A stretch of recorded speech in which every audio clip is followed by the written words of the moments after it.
सो accountancy में class 12 में हमारे पास 2 पार्ट है, मतलब आपका जो पेपर भी होगा वो आपको 2 पार्ट में दिखेगा, पार्ट ए और पार्ट बी। पार्ट ए में पार्टनरशिप और कंपनी है, पार्टनरशिप अकाउंट्स और कंपनी अकाउंट्स, और पार्ट बी में फाइनेंशियल स्टेटमेंट एनालिसिस के नाम से जो हमारा पार्ट बी है, उसके अंदर आपको 5 चैप्टर कवर अप करने हैं। ठीक, फिलहाल पार्ट ए में 9 चैप्टर्स हैं, बट हमने 7 चैप्टर यानी कि जो पार्टनरशिप वाला पार्ट है वो कंप्लीट कर लिया है।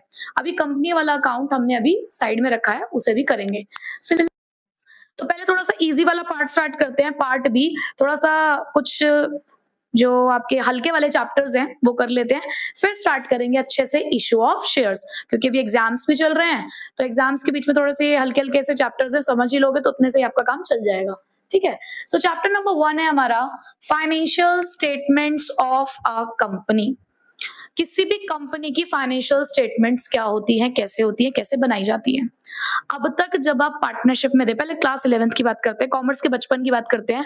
कॉमर्स के बचपन में आपने सबसे पहली बार आपका इंट्रोडक्शन हुआ फाइनेंशियल स्टेटमेंट से, जहां आपने लास्ट के 2 चैप्टर्स पढ़े, financial statements of a sole proprietorship, जहां पर आपने profit and loss account, trading account, balance sheet, ये सब चीजें आपने पढ़ी और बनानी सीखी। तो वहां पर आपने देखा कि किस तरीके से प्रॉफिट एंड लॉस और बैलेंस शीट बनाई जाती है, एक छोटा सा इंट्रोडक्शन में वहां मिला। जब आपको क्लास 12th में लेकर आए, आप थोड़े से बड़े हुए कॉमर्स के अंदर, तो आपने पार्टनरशिप अकाउंट्स पढ़ा, वहां पे भी आपने एक बैलेंस शीट पढ़ी। कैसे पढ़ी? एक साइड में आप लाइबिलिटीज लिख देते हो, तो दूसरी साइड आप एसेट्स लिख देते हो। इसे मैं कहूंगी देसी बैलेंस शीट है। पर जब आप कंपनी में आओगे, हम आपको कंपनी में लेकर आ रहे हैं, तो कंपनी में आप अपग्रेड हो गए हो, तो यहाँ की बैलेंस शीट बिल्कुल अलग है। तो आपको पहले समझना होगा कि यहाँ की बैलेंस शीट कैसे बनाई जाती है, होती क्या है, कौन से रूल्स को हम यहाँ पर फॉलो करते हैं। तो सबसे पहले मीनिंग जानते हैं कि फाइनेंशियल स्टेटमेंट का मीनिंग क्या है। तो सेक्शन 129 ऑफ कंपनीज एक्ट 2013 बताता है क्या?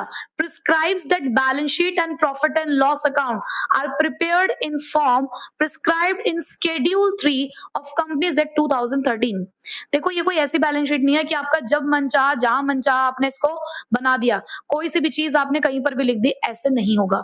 यहाँ पर आपके लिए एक बिल्कुल रूल बना दिया गया है, एक पूरा सेक्शन है, सेक्शन 129, उसके अंदर भी एक शेड्यूल 3 है, जिसके अंदर आपको ये बताया गया है कि किस तरीके से किसी भी कंपनी की बैलेंस शीट और प्रॉफिट एंड लॉस अकाउंट बनाई जाती है, और आपको बिल्कुल ऐसे ही बनानी है, आप अपनी मर्जी से इसको चेंज नहीं कर सकते हो। ठीक, अब इस फाइनेंशियल स्टेटमेंट में क्या क्या होता है?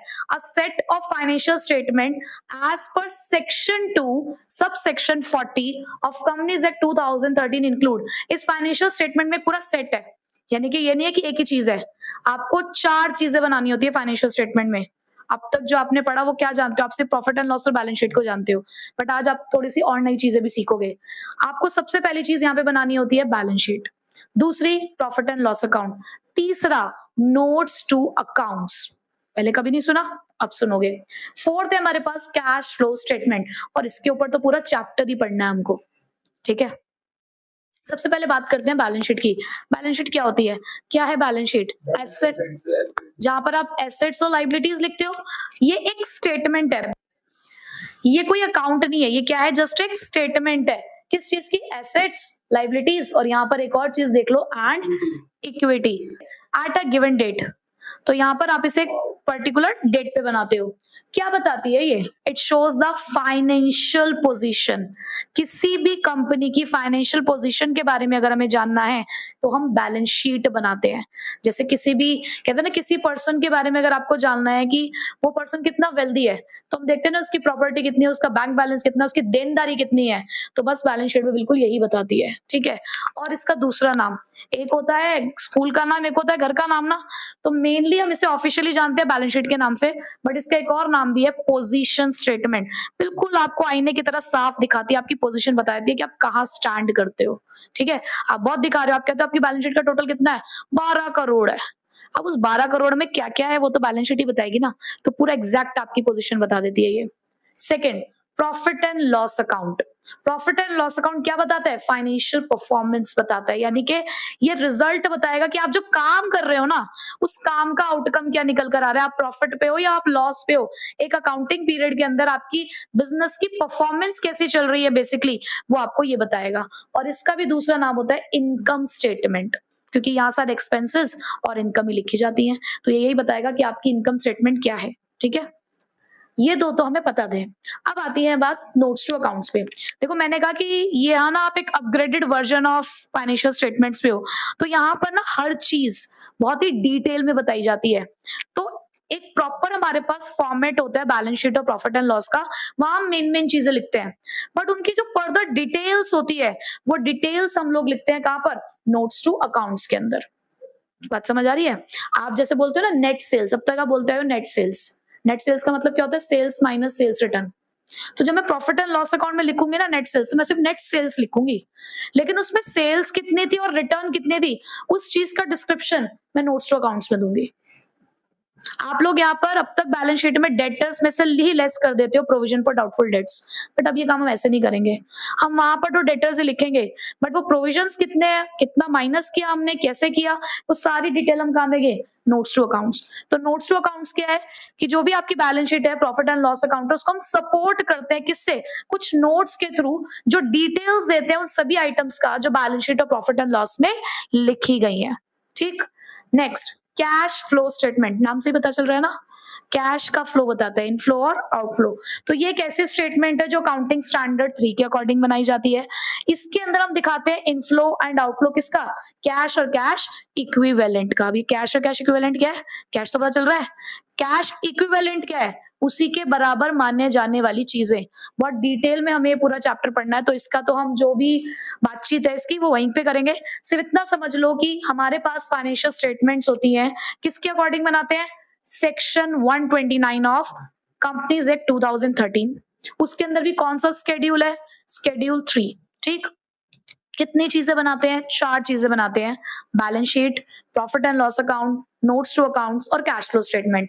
बैलेंस शीट का दूसरा नाम क्या है, position statement, assets liabilities equity को शो करता है, फाइनेंशियल पोजीशन बताती है। Profit and loss account financial performance बताता है, और क्या है दूसरा नाम, income statement. Third, notes to accounts, जो भी चीजें आपने बैलेंस शीट और प्रॉफिट एंड लॉस में लिखी हैं उसकी कंप्लीट डिटेल आपको यहाँ पे मिलती है। और फोर्थ है आपके पास कैश फ्लो स्टेटमेंट, जिसके अंदर आप अपने यहाँ पर होने वाले कैश के इनफ्लो और आउटफ्लो के बारे में बताते हैं। ठीक है, तो आपको नाम ध्यान रखने हैं। अब आते हैं नेक्स्ट, कैसी होती हैं ये फाइनेंशियल स्टेटमेंट्स, इनका नेचर क्या है, फीचर क्या है। पहला, रिकॉर्डेड फैक्ट्स है, ये सारी चीजें हमने रिकॉर्ड करी हैं, उसके बेसिस पर हम फाइनेंशियल स्टेटमेंट बनाते हैं। तो हम यार बचपन से पढ़ते आए हैं कि पहले जर्नल एंट्री होती है, फिर लेजर बनते हैं, ट्रायल बैलेंस होता है, उसके बेसिस पर हम लोग फाइनेंशियल स्टेटमेंट्स को प्रिपेयर करते हैं। ठीक है, तो यहाँ पे हमने कुछ फैक्ट्स हैं जो ऑलरेडी रिकॉर्डेड थे, उसके बेसिस पर हमने अपनी स्टेटमेंट्स को प्रिपेयर किया। सेकेंड, अकाउंटिंग कन्वेंशंस, फिर से कॉमर्स के बचपन में अगर मैं आपको लेके जाऊं तो चैप्टर नंबर 3 था आपका, अकाउंटिंग कॉन्सेप्ट्स एंड कन्वेंशंस। तो अकाउंटिंग कन्वेंशंस क्या होते हैं, यानी कि वो मूलभूत सिद्धांत, वो गाइडलाइंस जिसके बेसिस पर आप अपनी अकाउंटिंग करते हो। भाई अकाउंटिंग करते हो, मुंशी बने हुए हो, चार्टर्ड अकाउंटेंट बने हुए हो, तो कुछ रूल्स और रेगुलेशंस होते होंगे या नहीं होते होंगे, या कोई भी कुछ भी कर रहा है। आपको कॉमर्स के बच्चों ने बताया गया ना, capital is the liability for the business, business अलग होता है और ऑनर अलग होता है। ये किसने बताया आपको, इन अकाउंटिंग कन्वेंशंस ने तो बताया आपको। हम सारी चीजें मॉनेटरी टर्म्स में ही रिकॉर्ड करते हैं, ये किसने बताया, इन्होंने तो बताया हमें ये। तो अकाउंटिंग कन्वेंशंस आपके वो प्रिंसिपल्स हैं, वो गाइडलाइंस हैं जो आपको ये बताएंगे कि किस तरीके से आपको अकाउंटिंग करनी है, और अकाउंटिंग के अंदर यूनिफॉर्मिटी लाने के लिए हमने ये कुछ प्रिंसिपल्स बनाए हैं। ठीक है, अकाउंटिंग कॉन्सेप्ट्स क्या है, कुछ असम्पशन क्या है। देखो कोई भी चीज करनी हो, कुछ चीजें मान लेनी होती है। असम्पशंस क्या होती है कि हम मान रहे हैं कि ऐसा होगा। तो अकाउंटिंग में भी हम 3 चीजें मान लेते हैं, गोइंग कंसर्न, कंसिस्टेंसी और एक्रूअल। ये 3 असम्पशन होती है हमारे अकाउंट्स की। कोई भी अकाउंटेंट होता है ना, वो इन 3 असम्पशंस के ऊपर ही वर्क करता है। यहाँ पे गोइंग कंसर्न क्या कहता था कि हमारा बिजनेस लगातार चलता रहेगा। कंसिस्टेंसी कहता है एक बार एक मेथड अप्लाई किया, उसे लगातार इस्तेमाल करना है, बार बार मेथड चेंज नहीं होते हैं। और एक्रूअल कंसेप्ट क्या कहता है कि आप किसी भी ट्रांजैक्शन को रिकॉर्ड तब करते हो जब वो ट्रांजैक्शन हो जाती है, ये नहीं कि जब पैसा आता है या जाता है। ठीक, अकाउंटिंग स्टैंडर्ड क्या है, अकाउंटिंग स्टैंडर्ड, जैसे मैंने अभी यहाँ पे बताया कैश फ्लो कैसे बनाया जाता है, अकाउंटिंग स्टैंडर्ड, जैसे कि हमारा संविधान है उसमें कुछ धाराएं हैं जो बताती हैं कि ऐसा करना है, ऐसे अकाउंटिंग स्टैंडर्ड है। डेप्रिसिएशन है, इंटेंजिबल एसेट्स है, टेंजिबल एसेट्स है, इसको आप कैसे ट्रीट करोगे वो सारी चीजें इन अकाउंटिंग स्टैंडर्ड्स में लिखी हुई हैं। उसके अलावा यहाँ आपको अकाउंटिंग पॉलिसीज का सिलेक्शन करना होता है। फाइनेंशियल स्टेटमेंट्स बनाते हुए हमें ये चेक करना है हमारी अकाउंटिंग पॉलिसीज क्या है, उसके बेसिस पर ही आप अपनी फाइनेंशियल स्टेटमेंट्स बनाते हो। ये एस्टिमेट्स हैं। आप कहते हो ना कि हमारे इतने के डेटर्स डूब सकते हैं, वो पैसा नहीं देंगे, नहीं देंगे, एस्टिमेट्स है ना। तो आप जितने भी जितने फाइनेंशियल स्टेटमेंट्स बनाते हो वो एस्टिमेट्स के बेसिस पे बनाते हो। सोर्स ऑफ फाइनेंशियल इंफॉर्मेशन, अगर किसी भी पर्सन को फाइनेंशियली आपको जानना है आपके बिजनेस को, तो वो आपकी फाइनेंशियल स्टेटमेंट उठा ले, चाहे वो एक क्रेडिटर हो, इन्वेस्टर हो, गवर्नमेंट हो, शेयर होल्डर हो, या उसके अलावा भी कोई और यूजर हो, तो आपको फाइनेंशियल स्टेटमेंट देखनी है जिससे आपको सारी फाइनेंशियल इंफॉर्मेशन मिल जाएगी। ठीक है, तो बहुत ही बेसिक इंट्रोडक्शन हमने लिया किसका, फाइनेंशियल स्टेटमेंट्स का। Next, contents of annual report, यानी कि फाइनेंशियल स्टेटमेंट के साथ साथ हमें बनानी होती है एनुअल रिपोर्ट। एनुअल रिपोर्ट के अंदर भी आपको कुछ चीजें बनानी है, 4 चीजें हैं यहाँ पर आपको, यानी कि रिपोर्ट्स किस किस फॉर्म में प्रेजेंट करनी होगी। तो सबसे पहली रिपोर्ट तो बोर्ड ऑफ डायरेक्टर्स देंगे। आपको पता है कि कंपनीज के अंदर कुछ बोर्ड ऑफ डायरेक्टर्स होते हैं जो उस कंपनी को बेसिकली चलाने का काम करते हैं। कंपनी के अंदर कोई ये कॉन्सेप्ट नहीं है कि जो पैसा लगा रहा है वही पैसा वही कंपनी को चला रहा है। सोल प्रोप्राइटरशिप वाला कॉन्सेप्ट नहीं होता है कंपनीज के अंदर। कंपनीज के अंदर हमने कुछ बोर्ड ऑफ डायरेक्टर्स चुने हुए होते हैं, वही कंपनी से रिलेटेड सारे डिसीजंस मिलकर लेते हैं। तो वो एक रिपोर्ट सबमिट करेंगे। उसके अलावा ऑडिटर की रिपोर्ट होगी शेयर होल्डर्स को। अभी ऑडिटर कौन होता है? ऑडिटर वो होता है जो किसी भी कंपनी के अकाउंट्स को चेक करता है। और कौन चेक कर सकता है? एक चार्टेड अकाउंटेंट।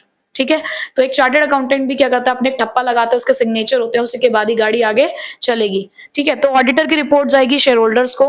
उसके अलावा वही जो फाइनेंशियल स्टेटमेंट्स अभी हमने पढ़ी कि 4 फाइनेंशियल स्टेटमेंट्स होती हैं, balance sheet, profit and loss account, notes to accounts और कैश फ्लो स्टेटमेंट। तो ये चारों आपको फाइनेंशियल स्टेटमेंट्स प्रिपेयर करनी होती है। और नोट्स टू अकाउंट्स की अगर हम बात करें तो नोट्स टू अकाउंट्स के ना अपने कुछ सेपरेट पार्ट्स भी होते हैं, जैसे कि कौन सी अकाउंटिंग पॉलिसी कंपनी ने फॉलो करी है, जितने भी आइटम्स बैलेंस शीट और प्रॉफिट एंड लॉस अकाउंट में थी, अगर उनकी कुछ डिटेल्स देनी है तो वो डिटेल्स आपको यहाँ पे दी जाएंगी। कई बार कुछ चीजों को आपको एक्सप्लेन करना होता है तो कुछ एक्सप्लेनेटरी नोट्स यहाँ पर लिखे होते हैं। उसके अलावा as per are schedule 3 of companies act 2013 अगर कोई और भी एडिशनल इंफॉर्मेशन हमें प्रोवाइड करनी है तो वो भी हम लोगों को यहाँ पे प्रोवाइड करनी पड़ती है। ठीक है, तो ये थे हमारे कंटेंट्स ऑफ एनुअल रिपोर्ट। आपको एटलीस्ट ये 4 नाम तो जरूर याद रखने हैं कि एनुअल रिपोर्ट के अंदर क्या क्या चीजें आती हैं। Report by the board of director, auditor reports to the share holder, financial statements और नोट्स टू अकाउंट्स। ठीक है, तो हमने फिलहाल स्टार्टिंग की थ्योरी कवर कर ली है। नेक्स्ट क्लास में हम लोग पढ़ेंगे पूरी प्रॉपर बैलेंस शीट।